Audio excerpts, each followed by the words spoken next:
Welcome to Zeitgeist Radio. I'm Morgan Rowe, founder of the Zeitgeist Academy. Every episode here on Zeitgeist Radio, I speak with someone from a unique musical subculture looking to understand their relationship with music. Zeitgeist means spirit of the times. Imagine all the things that make this moment feel different from other times. The way people feel, what they like, the things they do together. That's what we call zeitgeist. It's like a big invisible bubble that helps us understand the spirit or feeling of the time we're in. The idea here is that music may be universal, but each musical scene has its own mini zeitgeist, and that's what we're here to learn about on this podcast.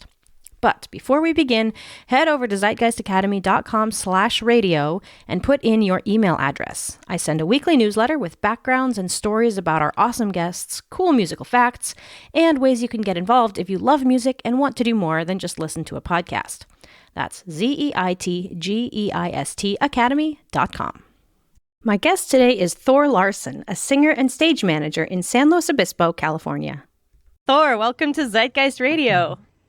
Well, thank you very much for having me. How would you describe yourself musically? Well, it was a long and windy road.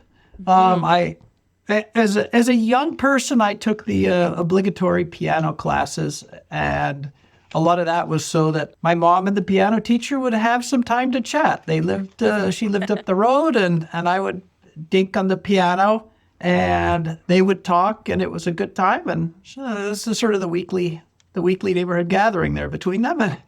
And that went on, and I went off to finished high school. I really did nothing in the arts at all. I had friends that were musicians, and I followed along, and I'd go to the occasional concert, but we were sort of the Lord's Welk family. Sort of generationally, that's once a week, Lord's Welk would come on, the whole, thing, and it was great. I liked that part of it. My musical tastes growing up were varied. I didn't really have any sort of favorite. And it wasn't until I got to college. I did 2 years in a junior college up north, Northern California. And then I came to Poly. That's California Polytechnic for folks who aren't from here. San Luis Obispo. Yes, because there's more than one polytechnic, but San Luis Obispo. And I took a intro to music theory class along with all these hard classes I was supposed to take.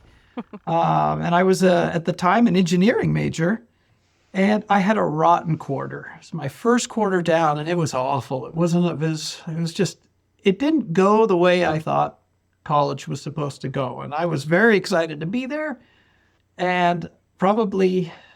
I don't know. I don't know what happened, but I got an A in music theory. There we go. And I thought, okay, I've got to massively leverage this because nothing else was working. So I started taking more music classes, and tried to sort out and fix this mistake. And in taking these music classes, and getting nasty grams from the engineering department because I wasn't taking their classes, in large part try to bootstrap my GPA from that first summer. It was a summer quarter that I started in, and I'll date myself a little bit. So that was 1991 that I came to California Polytechnic State University, San Luis Obispo. And so by fall, I was enrolled in another music class, I think maybe two, along with some of the other coursework I had to take. And one of the classes was a musicianship class, as I recall. I was having to sight read this line of music, and I wasn't great at it because I was not, I hadn't been in high school theater or choir or anything like that. And I sang the line, and I sang it correctly, but I sang in an octave high.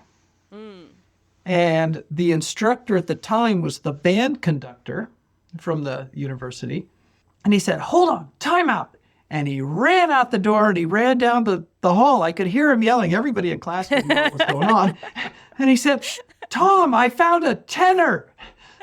And I was living in the dorms, and the next thing, it feels like the next thing I knew, I was in choir. And Choir recruiters, that's great. That he's smart if he got the band director on that. Choir recruiters can be, I mean, they will hunt you down. Like, oh, yeah, they are aggressive sometimes. That is funny. It ended up being a funny story, and ever since, there's never seems to be as many tenors as everybody else. Yeah. And so, long story short, I ended up changing my major to music. But nice. That wasn't what got me into the stage management part of things. So that's, I guess, where this is heading. Anybody that's watching, I'm steering my hands to the left as the story turns. I would go to school in the summers because the summer class loads were different. The school would clear out and be quieter, and it was just sort of I enjoyed the summers in San Luis Obispo. And at one point, I went to the music department chair at that time, who was Cliff Swanson. I said, do you know of any summer jobs? I'd like to have a job. I would ideally love to be able to earn enough money to pay rent for the summer, but I'll take whatever I could get. And he said, well, I can't really think of anything, but there's this opportunity if you want to volunteer as a stagehand for what was at the time the Mozart Festival, which is now called Festival Mosaic. And so this was in the summer of 92. It was 2 weeks every summer. And I said, well, yeah, that'll be interesting. So that we were leading up to that. And then one of the other stage people, a fellow named Joey, and I forget his last name, and I've been trying to think of it all week. It turns out he got a real job, and he had at the last minute, he had to leave. And Cliff approached me and said, hey, well, we've got this open position. Do you want it? I said, sure, that would be great, because that'd make my rent. And I had no idea what I was doing. And all of a sudden, I was thrown into the deep end because it was 2 weeks of concerts all the time. Right. And rehearsals. And what I realized was all of a sudden, I found something that I really liked. Nice. Because it really felt like herding cats. And at that time, I didn't know anything, so I didn't know I was herding cats. It was just a lot of moving stuff and and good music and nice people. And one thing led to another, and I ended up doing that with the Mozart Festival for about 13 years. Nice. And then that parlayed into another job with the local symphony when one of my other, the more senior stage people with the Mozart Festival had to move away, and he was the manager for the symphony, and he said, hey, would you like this position? And I'd helped him out over those years because of our association with the Mozart Festival. If he needed a backup and I lived in town, I could give him a hand if he needed something. And so that sort of started me down the path. So I guess it's about 30 years now that I've been doing it, and it all started sort of as a mistake. A very pleasant mistake. Not lucrative, but good pleasant. Thing you got that A. Right? Yeah. Things could have been a lot different if I was doing well in engineering. I guess for folks who don't know the college, kind of the scene here, can you describe what the PAC is when we talk about that? Oh, well, the PAC it's just short for the Performing Arts Center, and it's a joint venture between the city and the college and the community of this really great concert hall. It's awesome. It's located on campus, so it's kind of like you feel like you're sort of on the school, but it's not in a way where you have to wander around and get lost too often. You know, it's also very community focused, and a lot of groups come through there, and big acts come through there too. Oh, very, very big, and we're lucky because for folks that don't know the West Coast very well, San Luis Obispo is almost exactly between LA and San Francisco. And so if there's a show traveling from LA to San Francisco, it can very easily get booked at the Performing Arts Center. Yeah. And as halls go, and particularly it was built more around classical music than rock and roll and that sort of thing. But as halls go, it is acoustically as good as anything but in LA or San Francisco. I think it's fair to say. And it's continually being kept up to date in terms of its technology. So it's got great equipment, good acoustics, at least out in the hall. everything's a trade-off. It's well staffed. The folks that work there, and myself not included, because I'm a relatively new hire in that sort of environment. They all know what they're doing, and many of them have been there for 10, 15, 20 years since the building opened, some of them. So they really understand the systems, and they can make, it's fair to say, they can make magic happen when it comes to a performance and how it sounds and how it works. So what would you say is your most standard, like normal gig, like a standard Friday night, Saturday night for you? Like, we'll get into some other interesting ones that you've done, but like, what's your normal gig that you do most often, would you say?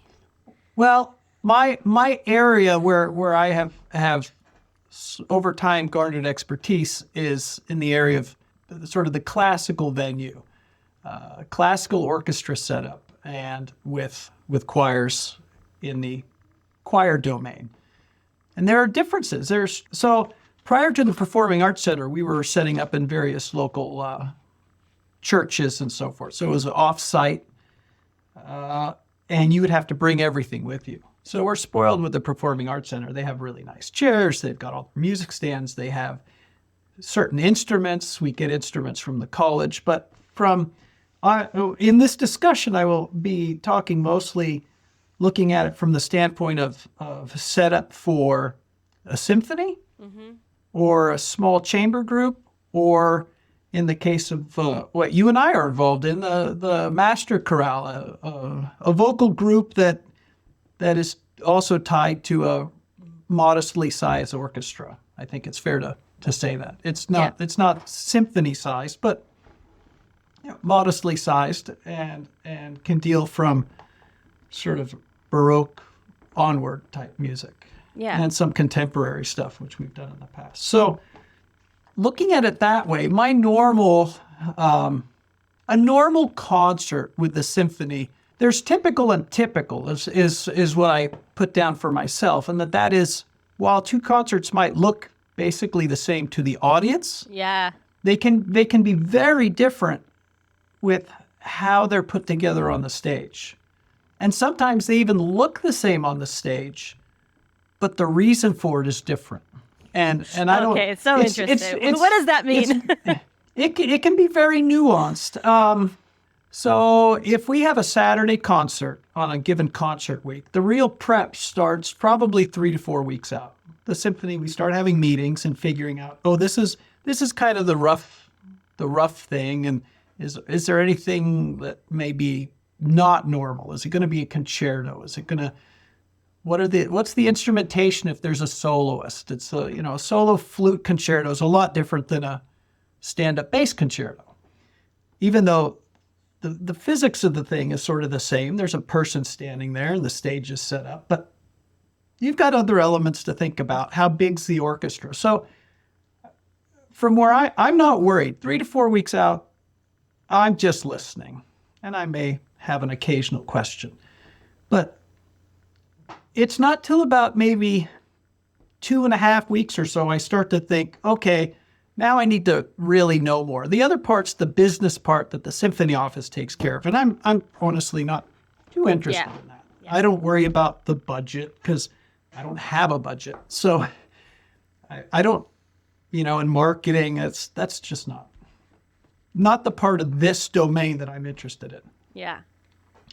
So the office sorts all that out. And then 2.5 weeks out, the program's starting to have to be a little tighter just from the logistics of what they need to do. So then I know I can be a little more concerned because things are gelling up. About a week and a half out before the last Friday rehearsal, or Thursday really, for the symphony, it's Thursday, Friday, then Saturday concert.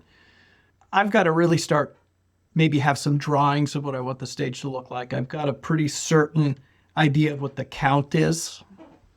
And then we have the whole pre-COVID, post-COVID counts. It's a whole different world, it feels like, because we'd have 12 first violins, 10 or 12 second violins, and we'd have a big group. And now, post-COVID, it's like you get 6 or 8 maybe firsts, and you might get 6 or 7 seconds. And the groups are smaller. People are still leery of coming in, or they've made different life choices. I don't know. There's no judgment thing. It's just how it is. All the groups seem to have issue trying to get people. And as you saw this past weekend, people drop out at the last minute. They get sick. There's things happening. And there's been a lot of that post-COVID that was rarely happened. So you get your numbers. You'd show up sicker than a dog, but you would not miss the gig.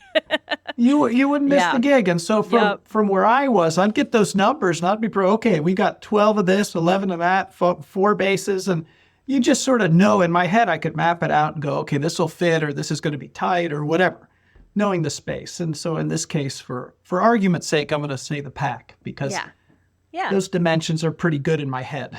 And then we come down to we have a Sunday rehearsal the week before, and that's sort of people show up, and the folks from out of town don't drive up for that because they have to leave again. So it's a smaller sort of, people start tightening up. Then there's a Tuesday rehearsal, starts gelling a little bit more people show up. Thursday's the first big rehearsal. So hold on, before we get to Thursday. So for those ones when people are not showing up, do they tell you this? Like, how do you know that they're not showing up? Or you just say no one from out of town is coming? You got to have, like, because you're giving them a place to sit and a stand, and like you're making sure people can see. Like, there's a lot of considerations. Well, we're not on stage typically. We'd be in the pavilion. So that comes up at the meetings, and I keep in touch with the conductor, and he'll say, oh yeah, we have a few people missing this week, so we'll have 8 violins instead of 12 or whatever. And so I just jot the notes down. And honestly, if I put out an extra seat, that's not the end of the world, because as I see it, those folks, they will ultimately be sitting there down the road. So you want the people to know that they're going to have a standmate. You don't want them to feel like they're going to have, an arm's width of space. There's sort of a lot of psychology that I've figured out over the years that helps, because ideally when you go from a rehearsal layout to the concert layout, you can give the musicians more space. Right. They feel more relaxed than going from a big practice space into a smaller hall, and all of a sudden they're all sitting on top of each other and it's uncomfortable. And so there's the added stresses of that. So if I can take them from a little slightly tighter configuration and go to a more relaxed configuration, then everybody can sort of take a collective breath. You can't always do that. There are certainly challenge concerts where it's just tight and you just do what you can. And everybody knows that. But if you can be a little tighter early on, the closer you get to the concert, the more relaxed it is. Yeah, that's so interesting. There's just sort of people, and you don't say it. You can see it, though, that people react a little bit more relaxed. You're not sitting on each other's laps, and you tell everybody well ahead of time what's going to happen. At the earliest rehearsals, you'll start to talk about the changes that'll happen at the end of the week during concert time, because you want people to think about big moving things or little moving things, or the fact that they will have to get up. They can't just sit there the whole time. You can't ever spring a surprise on anybody. Think of it as you're riding your bike in the bike lane and you have to avoid something and go into the road, right? You don't wait till the last second. You're going to get run over. You sort of project. You slowly go out into the road, and people behind you go, oh, okay, this guy's going out in the road. I'll keep my eye on him. And then you go around the problem, and you get back in your bike lane, and nobody's been startled or anything like that. Musicians are the same way. You just don't want to startle anybody. It sets people off, and there's enough tension in a concert that you just want everybody to be comfortable. And at the end of the day, really my job is about trying to, as I see it, maybe I'm making it way too complicated, but no. The more comfortable I can make somebody, the more relaxed somebody can feel, the better they're going to do their job, because it's a stressful enough job. And they don't need this outside stress that I bring in. So to bring myself back on track, we've got that Tuesday concert, more people are by Thursday, if somebody's missing, in my mind, they're probably not going to be at the concert. There's a few folks that can come in, and sometimes guest players that are really sort of, at the more elite level, they can sneak in, and the one missed concert isn't going to affect them at all. But typically speaking, Thursday, it's pretty solid. Friday, we're on stage, and then folks can really see what this configuration is going to be like. And if you've got a lot of percussion, for instance, that can really impact how much room people has, and just the level of noise that they're going to hear. Percussion's loud, and a lot of string players don't like to be next to it. So you have to bring that into account. Singers are like that too. Singers are like that too. How much room can you give people? If you have a lot of brass, you need to you try your best to set it up so that the trumpets aren't blowing right into the violas, for example, because that doesn't benefit anybody. It makes the violas tense, so they don't play well. The trumpets are probably at that point in really close, and so they're not comfortable So it's just about trying to find out how to figuratively butter the bread of the stage so that everybody gets spread evenly. Okay, that was a pretty weird analogy, but somehow I can visualize it. And then you've got the dress rehearsal, and the dress rehearsal is much a rehearsal for the group as it is for the stage people, for the lighting people, for me, and so we're pretty lucky because the conductors around here will typically do that in performance order. It's not always that way, and that makes my job more challenging because you've got to think of things in retrograde if you're doing it in reverse so that you finish at the top of show so that you don't have to reset the stage.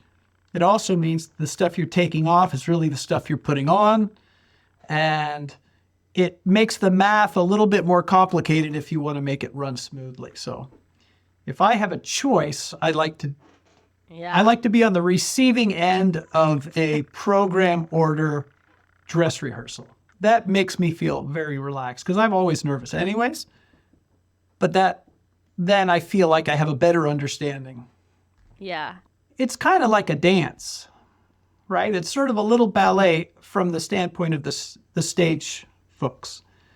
I'm very fortunate in the symphony. I have an assistant that I never had before, just these last couple years. And she also works at the PAC. Shout out to Brittany. And she's on top of it. And so backstage, we sit and discuss what we need to do and how we're going to do it. And so it comes down to you never want to make a wasted trip in front of the public. There are people out there, you want to be on and off the stage as quickly as you can and do it in such a way that people don't even notice that you're out there.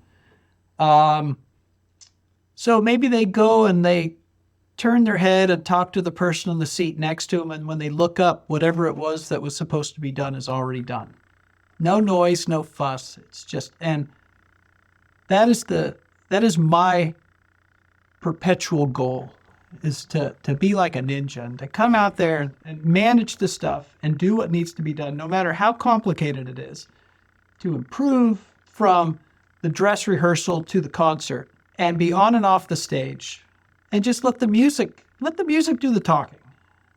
If I could wear a cloak of invisibility and do all that stuff, I really would, because I don't care to be seen. I think the job is best done when nobody notices. Yeah, there's no clanging or banging or anything else. I imagine there's a lot of opportunity. There's so much. And I guess, picture how many chairs and how many stands. And sometimes there's, a microphone and then you add the choir, how many people are sitting. There's a lot of people on a stage. I just see a lot of places something could go sideways. So, of course, I have to ask you, what's gone sideways? What are some examples of things? What type of stuff happens up there that likely we don't even know about? What types of things do you see going wrong? Well, it's funny, and arguably most of the time nobody knows. Right. Certainly nobody in the audience. Right. And in large part, that's because they don't know how it should go right. Right. So the fact that it continues from the audience standpoint implies that, oh, it all went right. Right. But there are moments, and I will call a moment from the last choir concert this last weekend. So for those that don't know, it was the Sing Along Messiah concert, and then we had an intermission, and then we had a brass group that came out and did some pieces. And then it went to a piano. It was piano, then brass, then back to the choir and some sing-alongs and so forth. So there was a portion of that had been choreographed, not as moves on the stage, but in my head, and with the conductor, that he would stay out, I would go up and turn his stand around, that in this particular case, it was this quintet, that the tuba player would sit and use the conductor stand because that was the available stand. So we needed a fifth stand. That was the one that was there. It was a sort of a no fuss, no muss kind of change. And then when they were done, and now this will bring up this situation that intermission, you can do a whole lot. You have a 20-minute intermission. You can entirely rearrange a stage in 20 minutes. If you know what needs to be done, it's amazing. You can pull a grand piano out and put it in the middle of everything in 5 minutes and have time to spare and massage and do what you need to do.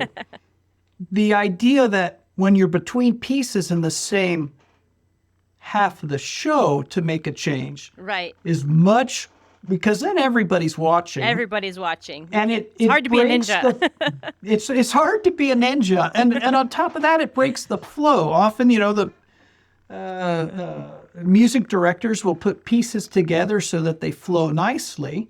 And you go from one to the other, and there's thematic reasons or any number of reasons. But you sort of break the fourth wall when somebody all of a sudden is jumping out there and doing some stuff that doesn't really have anything to do with music. But the flip side is it has a lot to do with music, but just with the making of the music, but not with the music itself. So in this particular case, the conductor wandered out and started talking when he wasn't supposed to.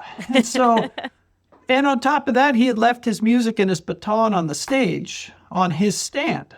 And so then the question is, well, do you grab the stand? Well, what do you do with this stuff? Do you just drop it on the floor? Do you have to put it somewhere? So in this particular case, because I was also singing in the choir, I was looking at a stand. And when he wandered out, and I could see the house manager I knew she had to bring out some stuff. Again, this is Brittany. In this case, she was working for the building and not for the organization performing. But she and I had been talking backstage a lot. And so she saw me and I saw her, and I said, well, you got to get out here. This has changed. Our plan has changed. Go do your thing. We'll mop up here. And so she came out, and I think you saw her. She brought a stand and moved his microphone stand, right? So that's this instance where that was not how that was planned to go. And did you mind read? How did that? I know she had a headset, but you did not. How did she know? No, but I could see her. I looked over. I leaned forward in my chair, and I could see her in the doorway. And I gave her a head nod that just said, thumbs up, and she went out. And she know. Wow. But then we still had the problem that the conductor stand was standing there, and it wasn't where it was supposed to be, which was facing the tuba player, because he didn't have a stand. And I realized, well, there's no way around this, because if he starts just grabbing whatever, then I got to try to figure out where that goes immediately when they're done, because now we have to set up for the string side again. So I jumped out of my chair. I grabbed a stand that I knew from the violas. I knew where that went, and I just left the baton and everything else on the stage. And it didn't really matter because he was sitting behind his stand, so it didn't cut the viewing angles out from anybody. Meanwhile, I didn't get the lid down on the piano, which was all going to be part of that same rotation, so that after they were done, the lid was already down. And so you sit there and you just have to instantly triage this, and you can't stand up and spend 5 minutes trying to figure it out. You have to have a plan. Right. So a lot of the job is about always having a plan. You think of every possible scenario that could break, and then just hope it never happens. But if it happens, ideally you have some back door that Yeah. that you can go to in an emergency. I can bring another example was the symphony conductor at the last concert. Conductors like their batons, and he always has sort of this quiver of batons. Well, he was down to his last two batons, and he couldn't find any. There's just they weren't available. He's from Madison, Wisconsin. They were out. There were none in San Luis Obispo. I have one from classes in college, so I brought that and I kept it in my bag. And in the rehearsal, or maybe it was the first piece of the show, he broke his baton. So he had one spare. And so he said, "Do you have yours with you?" I said, "Yes, I do. Where is it?" I said, "It's right here. I'm going to lay it right here. It's in this case. If the worst thing happens and you break your baton, this is the fallback baton." Yeah. It managed not to break, but as soon as he knew there was another one, you could see he kind of relaxed. So when Yeah. he's relaxed, it's a better performance. So you try to come up with all these things and think about the worst. And then the next concert that he showed up, I said, "How you doing with batons?" So I was able to get more. And it was a non-issue. That issue went away. Yeah. But there's always some other issue, right? Yeah. So it's always about having a plan and also not letting people know how freaked out you are all the time. You look cool as a cucumber all the time. You're moving quickly, though. That's the other thing, is how fast you move without tripping and really the whole team, everybody there, like ninjas, I guess. That's a pretty good analogy. Well, I think it's fair to say that it goes with this conservation of motion. Mm-hmm. The more steps you take, the more zigzags you make, the more likely you're going to run into something. So it's always about thinking the best path to get somewhere. You take the path that has the least expensive instruments. And what I mean by expensive maybe is the ones with a lot of things sticking out.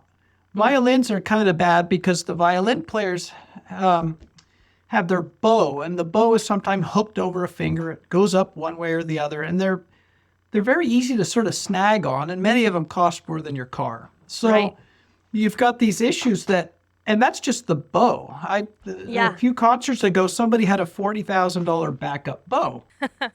And it's easy to break them. They're not made out of titanium. No, they're most certainly not. So you certainly don't want to ruin anything, not only because it's heartbreaking at the time, but then that person can't play. So if something gets broken in a concert, then it doesn't matter how you do it. You've impacted the whole concert. Has that ever happened? Not directly, but we did have, back in the early days of the Performing Arts Center and the Mozart Festival, a gentleman, because at the Mozart Festival was a pickup group. Folks came from all over the country to play. And one of I think his name was Greg Barber. He was a bassoonist. And it would get so cold in that building because it was new and they were still figuring out the building. This was in the early or late 90s. That his bassoon split. Oh no. It just had dried out, and you could literally heard this pop. And everyone just died a little inside. Yeah, right. Well, and he was the principal bassoon player, and that was his principal bassoon. And jeez. That kind of puts a damper on things, especially if the bassoon player is featured or something. That instrument's out of the running. It's got to go be repaired, and that's not inexpensive. And now he's got to go find another instrument. And like a violin player that may play the same violin for their entire career, their entire professional career, or maybe have two distinct instruments that they grow with the instrument. You can't just necessarily go grab another instrument. You're not going to play like you played your first one. Yeah. The last thing you want to have happen is to have something go wrong.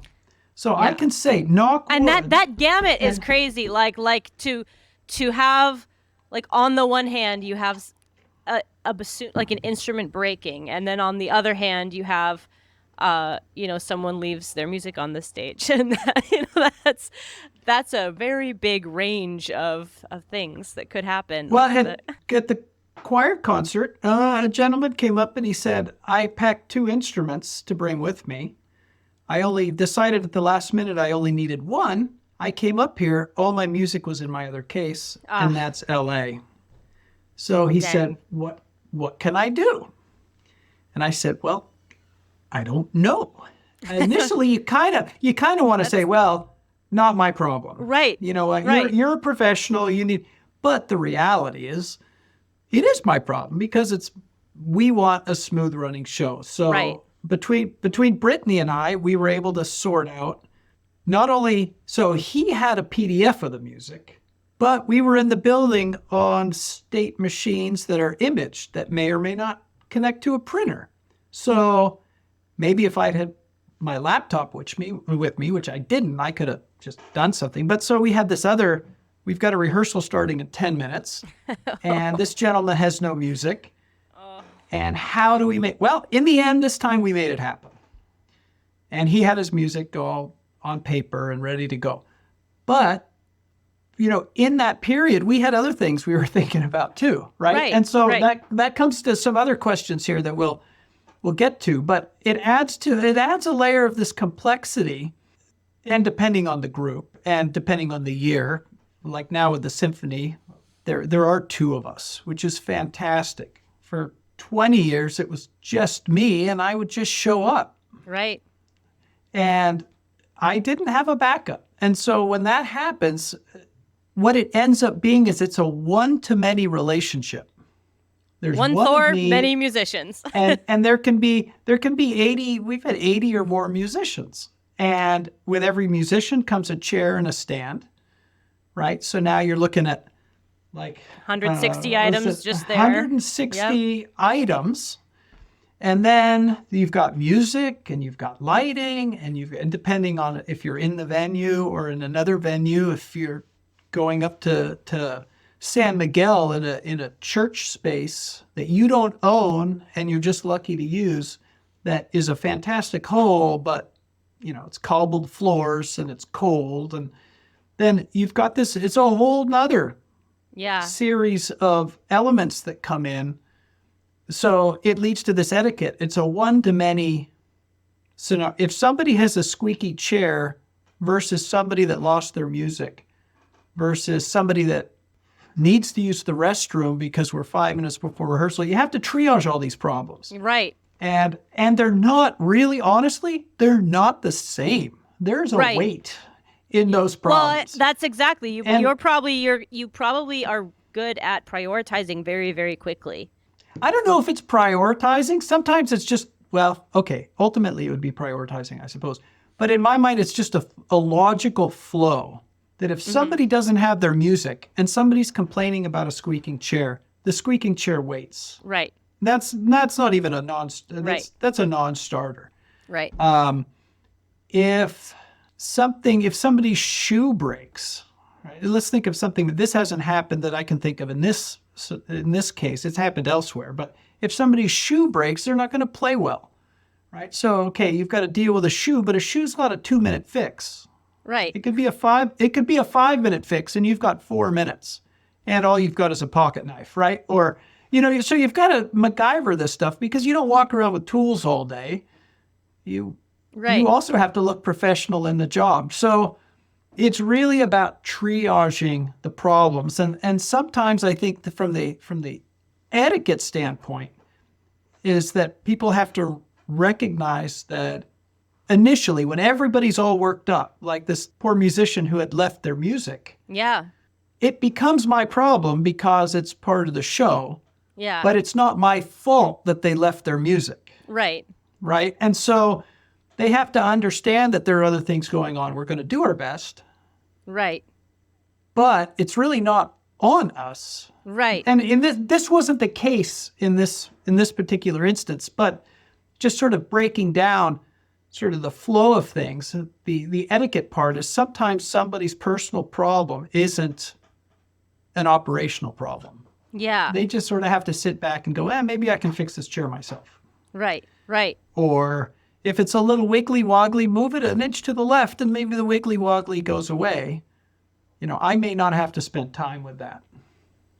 Yeah. Because the conductor can't read his score because it's not light enough. Or, The wiggly woggly weights, Yeah. the conductors being able to read a score supersedes that. Right.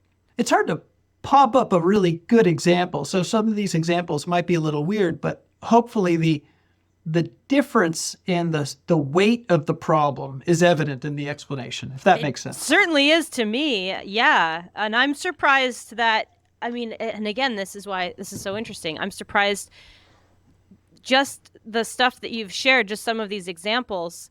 Like, I would never expect someone working the stage to be able to fix I forgot my music problem.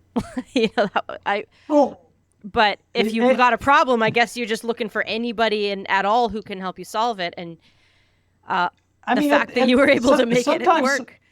Sometimes it's just a desperation thing. Yeah. That they know they have to get out there. They'll have wardrobe malfunctions. A strap breaks on a dress, for example, especially if it's a soloist or you've got somebody that's really limelight.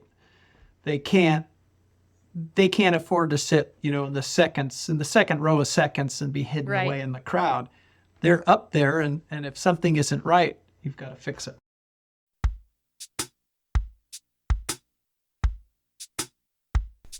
Look, I've been on a lot of stages, and it wasn't until I saw Thor zooming around during one of our gigs that I realized there was a lot more going on than even I knew about. Thor, by the way, is also a rock climber, and his handshake is no joke. I go into more detail in my newsletter. If you sign up, you'll also get exclusive content, blog posts, and behind-the-scenes insights about topics brought up by each guest. Sign up at zeitgeistacademy.com/radio. Yeah. Have you ever wanted to learn to play the blues? Join us in February 2024 for a hands-on journey through the music that shaped America, taught by me and performer and teacher Ed Kopp, who you can also hear on Zeitgeist Radio in Episode 7. Discover the history, heart, and styles of blues music and learn to play in our immersive 6-week virtual course. This course is appropriate for any instrument. Technical guidance can be provided for guitar, bass, piano, voice, and drums.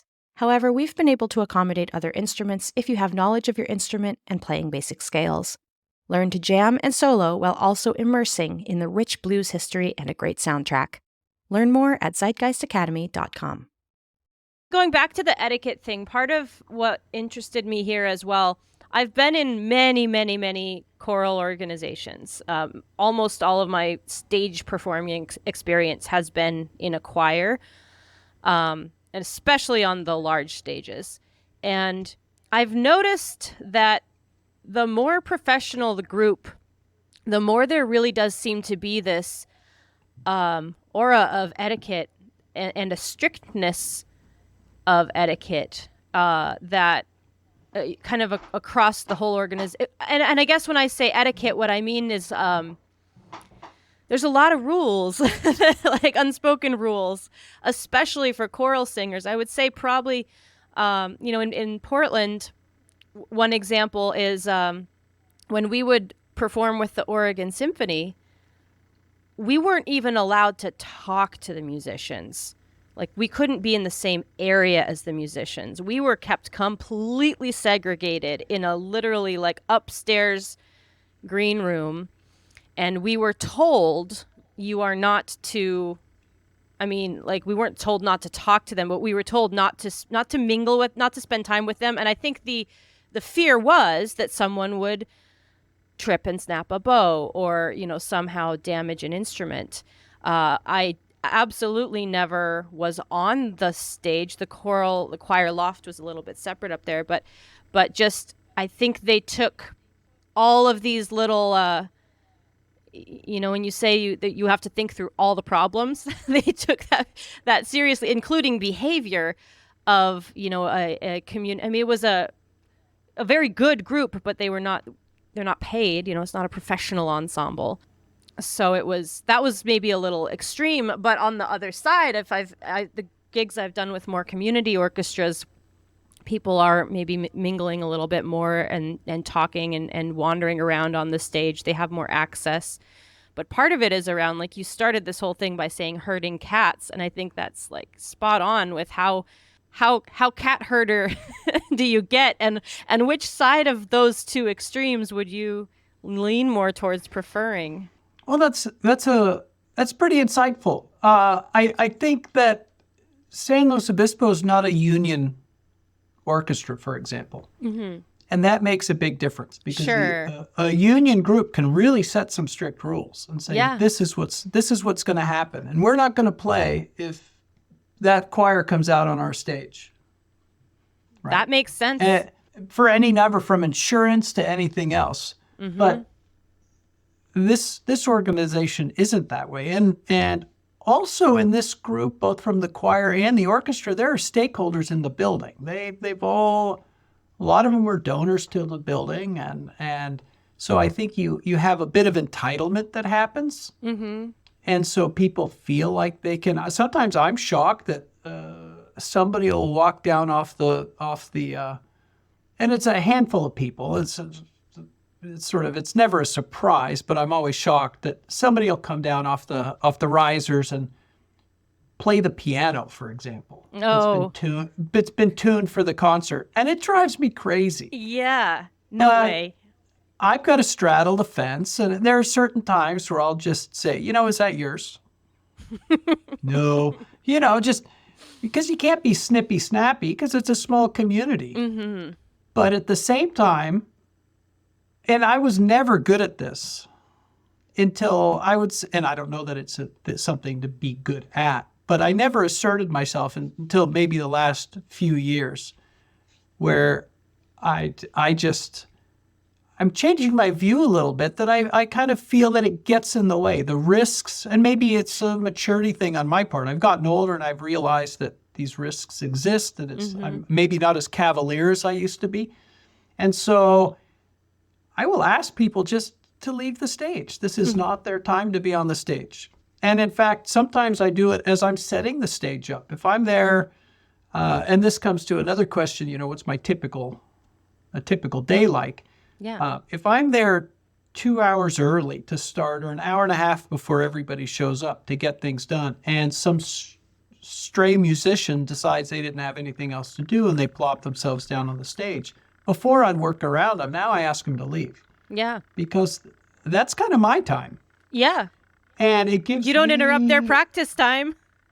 Well, and in fact, I don't run out and point out that they've made a mistake in the middle of the concert, in the middle of a rehearsal. Hey, great sour note, go work on it. And so I don't expect that I expect a little bit of grace if their chair isn't exactly perfect, because there's a lot of other things that have to happen too. So the more time I can get to do, and then it comes down to that leads to something that I didn't think about, but it falls into this same thing, is that you get a lot of people that want to help. Right. Hey, can I give you a hand? And it's especially true in the choral groups that want to help out on the stage. And I'll be honest, I don't want help. Yeah. I'd like one other person. So me and one other person. And sometimes that's somebody from the group if I know them and I know that they have a pretty solid idea of what's going on. Or one other person that works with me staging, like Brittany and I can get an awful lot done in 8 minutes. Yeah. Because we know what we're trying to do. It's not like you can throw 15 bodies at it. Instead of 8 minutes, it's 12 seconds. It doesn't work that way. And in fact, It takes 2 goes hours. From 8 minutes. It goes from 8 minutes to about 30 minutes. And still nobody knows what's going on because one person sets something and another person moves it again. And it's absolute chaos. So 2 people is about all I can manage and still manage a stage. So really the way you Because- can help is to stay out of the way. Exactly. And so I'm always trying to come up with nice ways to say that. Yeah. And sometimes you just have to really be blunt. I just need you to stay in your seats. Yeah. But people don't like to hear that, and I don't like to say it because I don't think I should have to. I feel like it should just be an understood thing. It's like going into a store, into somebody's house. You don't start moving all their stuff. Right. You sit and have coffee and talk and enjoy yourself, but you don't rearrange the furniture. Right.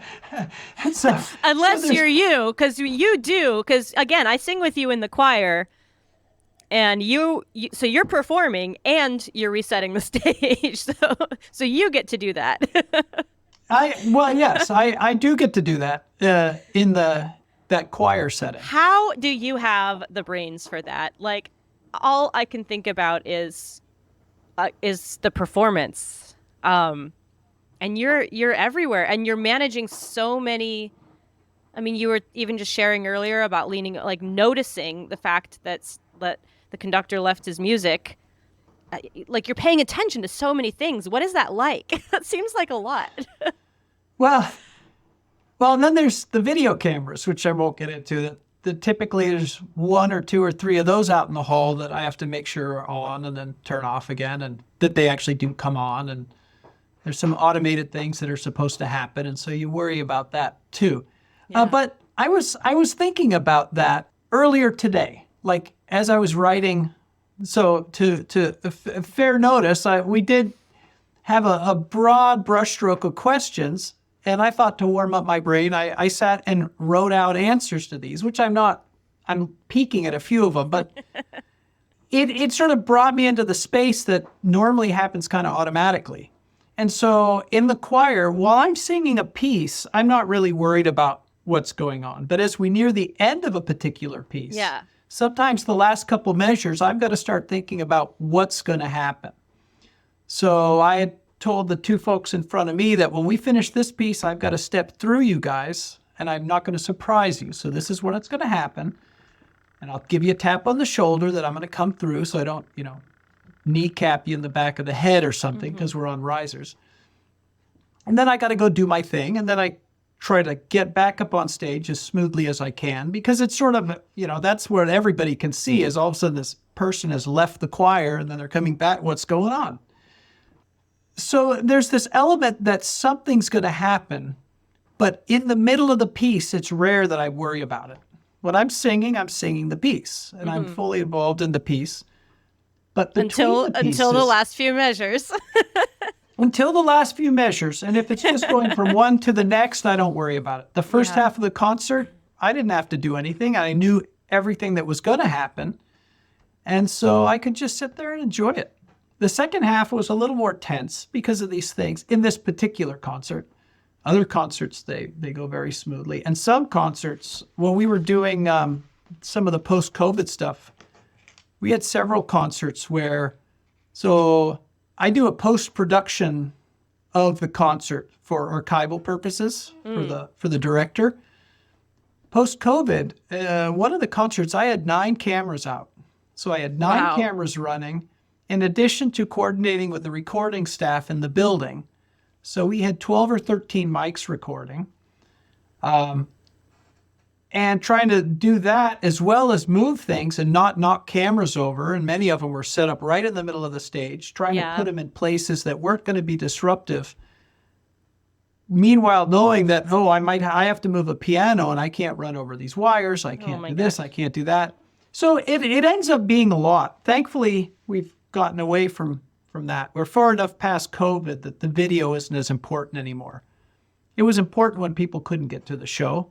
Yeah. And so they'd buy a ticket to support the group, but then they would watch it at home. Right. In the safe environs of their own homes. So I think that ship has sort of sailed for now, but we still want good recordings. And the video's nice to have because it helps in the post-production of knowing where you are in a program. And if there's a restart or something, it's always better to be able to catch it on video than sit there and listen and go, oh, yeah, wait, that wasn't the start. Oh, yeah, where's the downbeat? Oh, yeah. So video just makes that so simple.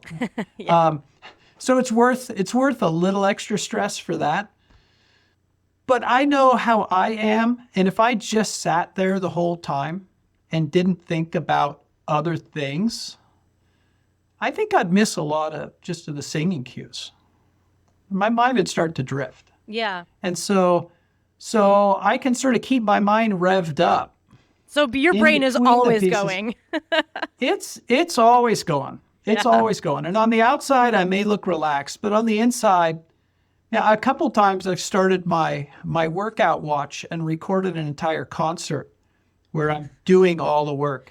And you can see the peaks and valleys. It's a full workout. How many steps did you do your steps? How many steps in the typical concert? On one concert, I think I had 13,000 steps. 13,000. I was all over the place. And this is in 2 hours. Yeah, it was just all over because I'm going from the stage, and then I'm going backstage for the warm-ups. Then I have to run back out into the hall. Sometimes I have to go up into the balconies if I needed to double check a camera or something. Then I have to be back in the hall. Then I got to wrangle the musicians.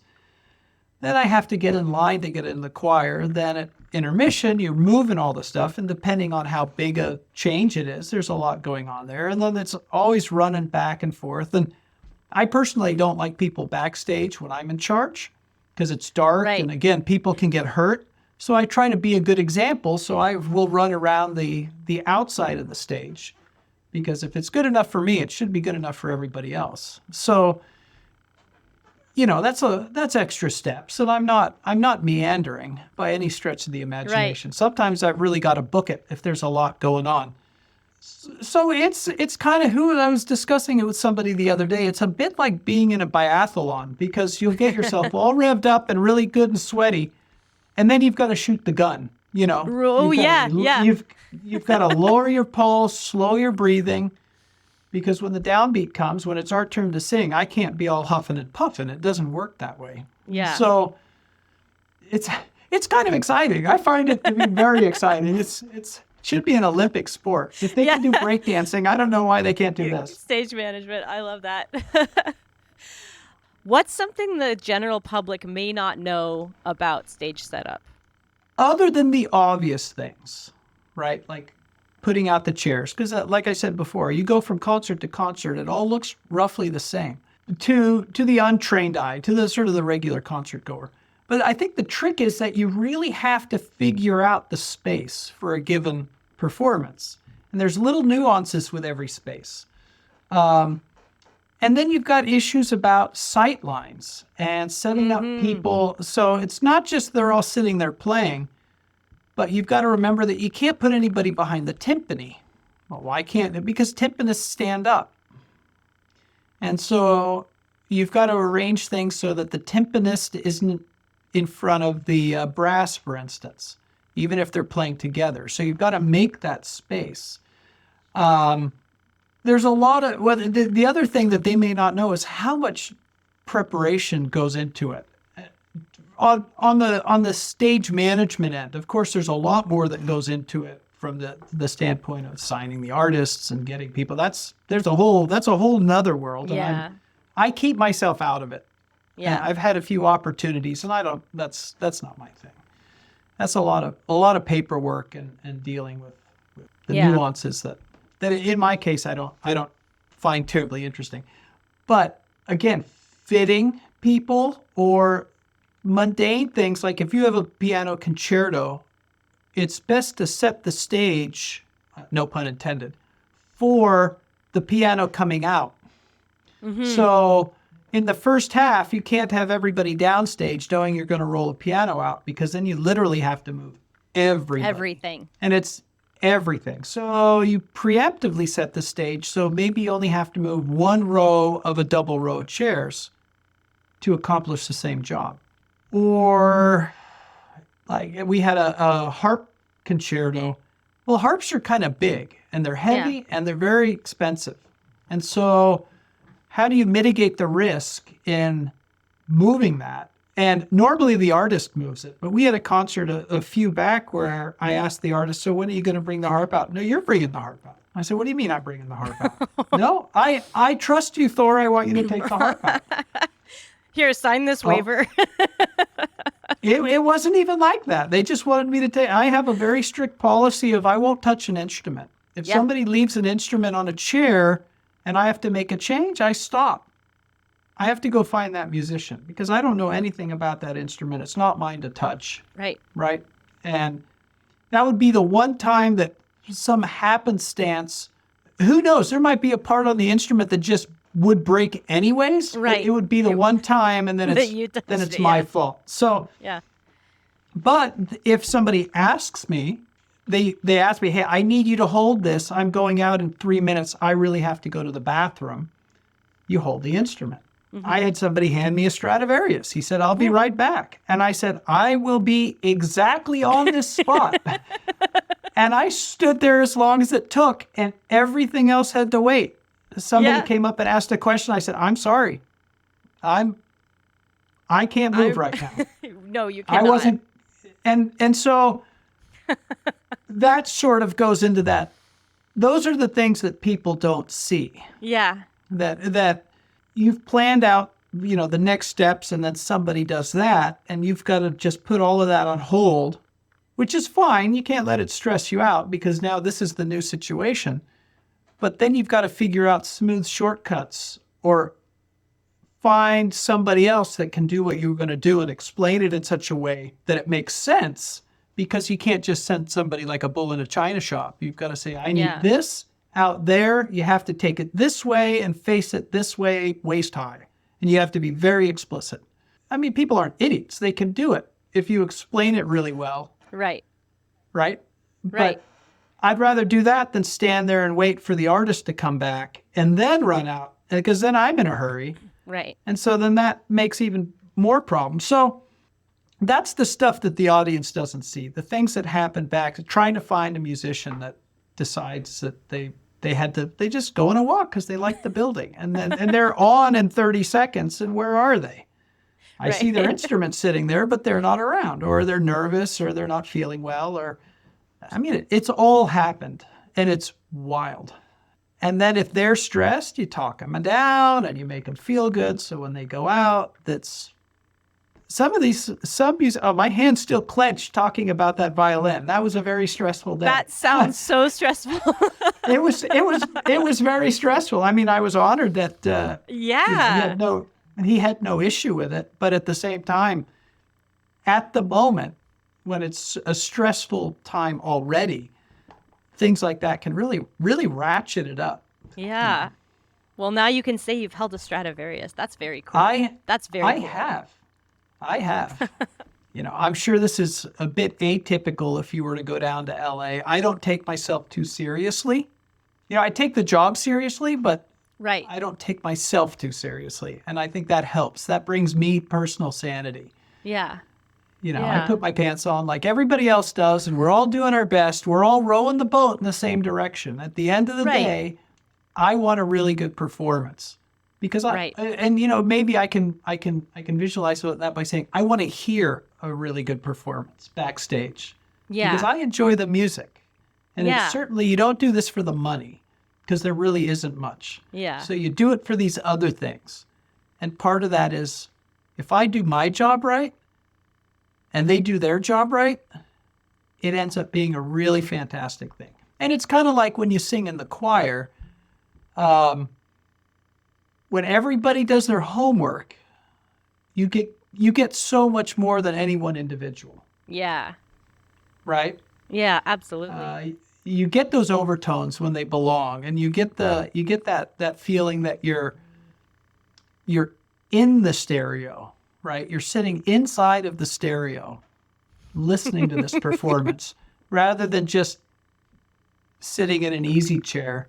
Yeah. Listening to the performance. You're really part of it. And I love that imagery. That I might have to use that in this episode. Like, inside the stereo. You're inside the stereo. And I can say the unprecedented level of access that I have to listening to music from different places. And over the years, I've been fortunate to have opportunities where I could go sit out in the hall on the stage, tuck a chair in the back corner, and listen from the back and watch the conductor. Yeah. And that is something that, basically nobody gets to do unless you're in the orchestra. Mm-hmm. And so it brings back this analogy of being inside the stereo came to me probably 25 years ago, because I'd sit in these rehearsals with the Mozart Festival with absolutely world-class performers. And we've had a few that have come through that later went on to be internet. Hilary Hahn, for example, came and played. Cool. And I could sit on the stage, and I could go sit in the back of the first violins and listen, and walk around to the other side and stand with the basses and listen. I mean, that's magic, really. Yeah.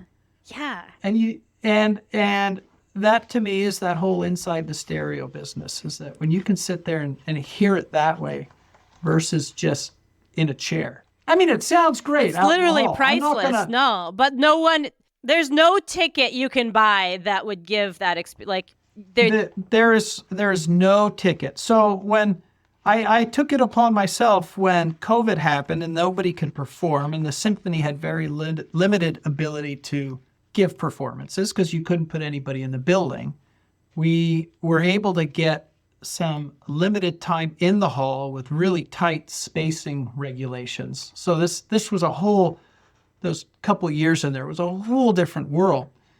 But we needed to have something because a performing orchestra is nothing without a performance, right? right.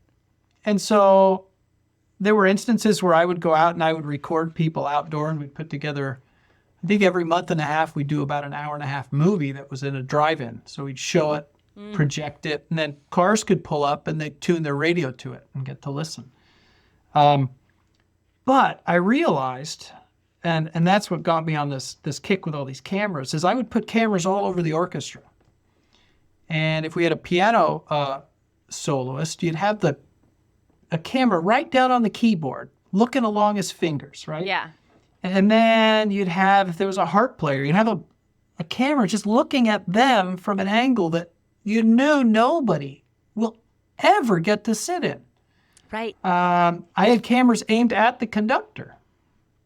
And so you're watching him conduct, and then you'd pan over to whoever he cued, for example. Right. Just as he's starting to point, you'd do the pan over to whatever section he was. And that was in part, or what was driving me to do that was in part that that's what I always got to see. Yeah. And there was never any call to have these cameras. If you brought up in 2019, if you'd said, hey, I got this idea, and I was not in the symphony at that period, I'd taken a little hiatus, but let's pretend I was. If I came in and I said, hey guys, I got this idea, let's sprinkle cameras all over the stage. And they'd say, you're nuts. That's Right. the dumbest thing ever. At least on this local level, right? I mean, big shows, they do it. And they have camera people, and it's a whole nother level of crazy. But this is all post-production stuff. But then you produce something where they're hearing the same thing, but they're seeing it from just a completely different perspective. And it became an opportunity. And I can say I put in a lot of hours doing that in post-production because Oh, yeah. I felt like I was really driven to show that side of things. Now That's the house is open again and we're selling out. It doesn't matter. Nobody's interested. They're not going to go watch it. But for that brief period, that was sort of a window where all of a sudden you could turn this into something that it wouldn't, that little didn't exist. That, Insight into your life. well, maybe it was part of that, or just I felt very fortunate. Like we started this program with, I fell into this opportunity. It was dumb luck. If somebody had asked me before, in fact, I remember years ago I had a discussion with a friend who was a cellist up in Santa Rosa in the Santa Rosa Symphony. And I said, this was early on in my music career, and I said, why do you really need a conductor? You all know the music. You're all sitting there playing together, and it appears to me half the time you're not paying attention to them. Why can't you? Well, fast forward 30 years, and it's very clear to me why, and how this facilitates the bigger picture. And then, Right. of course, singing in the choir, you see it even more. What Tom can do, Tom Davies, the conductor of the choir that we're in, what he can do with just a simple hand gesture. Yep. It's kind of like he uses the force. You don't even. It's almost like you can't sing loud if he wants you to sing quietly when he makes the appropriate gesture. It's Yeah. all part of the bigger picture. So I'm digressing from the original question, but this. No, this actually leads really nicely into my final question. And I ask this for every guest. So Zeitgeist means spirit of the times. And it's like the collection of, what it feels like to be part of something at any point in time. And I've started using this term zeitgeist moment for musical purposes, for that feeling when you just feel like music comes alive, something is happening and you are plugged into it. And I think most people know. It's honestly harder to describe it. Like everyone is like, oh yeah, I know that moment. I feel like this is leading nicely into what is one for you, and then I'll share one that I think is related to our conversation here. But what was a recent or a particularly memorable zeitgeist moment for you? Well, I have to go way back, and the irony is it was the opening of the Hole, the opening of the Performing Arts Center at Cal Poly San Luis Obispo. There were 4 conductors locally that came up, and they each did a movement of Beethoven's Ninth. Nice. And the final movement, of course, is the choral movement, and that was Tom Davies conducting that piece. So we had the conductor of the high school, we had Cliff Swanson, who was the dean of the music department at the time, and also had an oversized part in having the building put together. Gary Lamprecht, who was the high school conductor at the time and conducts Vocal Arts, another local group here. And then Tom Davies wrapped it up. And I remember they're all excellent conductors. And this moment, of course, the Ode to Joy, just in and of itself, is so powerful. And it just gives me goosebumps. And then to listen to it gives me goosebumps. But to sing it, and at that point, I was still very young in my singing career. We were on the stage because everybody locally wanted to be part of this. So I think we had 100 musicians on the stage. I think we had 120 in the choir. On that stage that we were on this weekend, it was packed. There were risers going up the side to obviously a completely full house. There was standing room only. And I remember Tom Davies came up, and this was the moment. So you asked about the moment. Yeah. Everybody had done their pieces. The regular orchestral movements were fantastic because it's Beethoven, and the groups really, really excelled in this performance. And I remember Tom Davies came up, and he had him take his podium away. And so all of a sudden you're like, what's going on? Because we'd rehearsed it with music. Well, he memorized the whole piece, and he started conducting what had to be the single most rousing choral piece I've ever been involved with. And we've done some really cool music, but at that moment, with that many people, 120 people, singing Ode to Joy in a brand new hall with a outsized orchestra.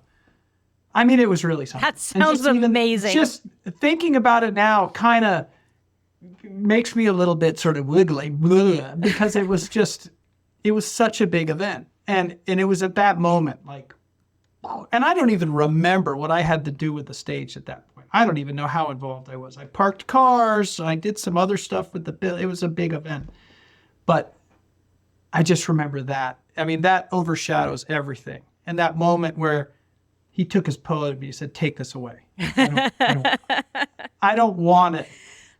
And to this day, that's what just, there was that one split second that I feel like it sort of changed everything. And it was truly in the stereo moment.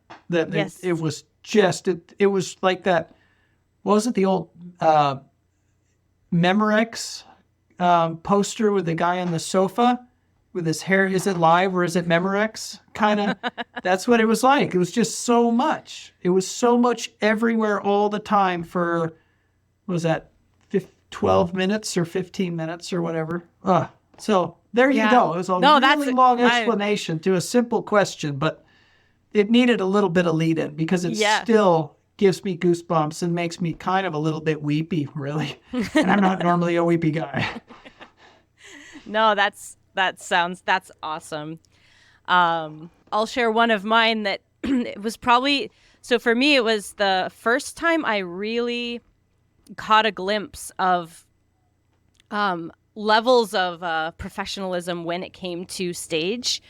I was so fortunate in Portland Symphonic we got asked to basically be the backup band for Andrea Bocelli. And obviously that was awesome. It was in the Moda Center, huge concert venue in Portland. It was packed. The music was amazing, of course. But there was one particular moment where I noticed, there were camera guys everywhere, and they were so focused.